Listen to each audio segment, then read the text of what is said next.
E treta, kena nevojë që të na lehtësohet çështja e jabanxhillokut. A më një fjalë, për të na lehtësuar çështja e vetmisë.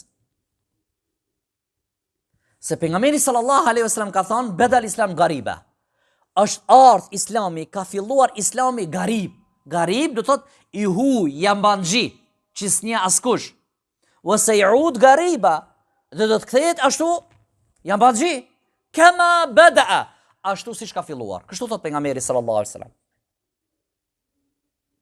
E tash kanë transmetime të ndryshme që kanë tregu kush është jambanxhi. Kush konsiderohet garib? Njeri huj. Ka thonë, është njeri huj, jabanxhi i cili përmeson kur prishin njerëzit. Dikush merre fshin e qitri ha fara ti gjuhën mbrapa. A e në që me fshinës? Apo?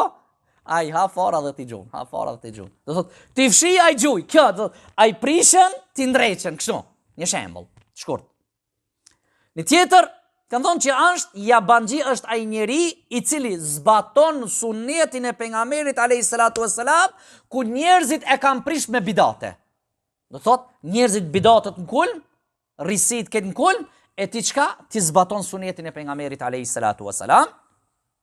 Dhe jabanxhi ka thonë janë ato njerëzit të cilët janë pak në mesin e shumë të qingjive. Në mesin ku më shumë i bojnë mëkat Allahun subhanahu wa ta'ala se sa adhurojnë.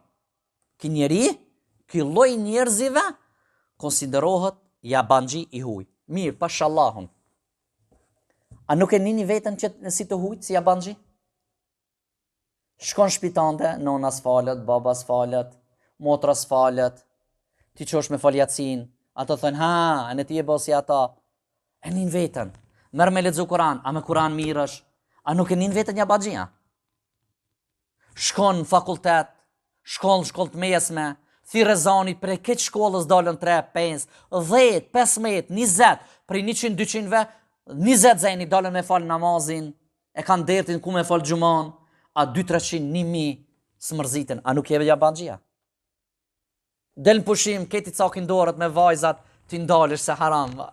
O, veç ka, tutesh me mi fol grave, qikave, tuc. Apo, a nuk e nin vetën? Jabanxhi? Ti jabanxhi.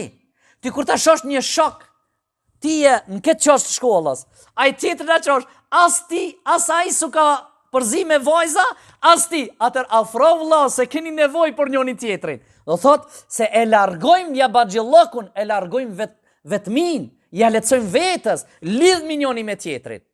Kemi nevojë për njëri tjetrin. Por këtë jemi me një kohë ku ignoranca na ka kap. Do thot jo ignoranca na që s'dina me lexu, s'dina me shkrujt, s'dina me bë kombinimin e veshjes, s'dina me vozit, s'dina me përdor internet, s'dina me përdor. Jo, në këtë aspekt, mashallah jemi shumë përpara. Ignoranca ku gjunat dhe mëkatet, ignoranca e kanë përqen ku njerëzit nuk e njohin krijuesin e tyre. Nuk e njohin Allahun subhanahu wa ta'ala. Kjo është. E në këtë rast, ne shihni se me të vërtet ti je jabanxhi.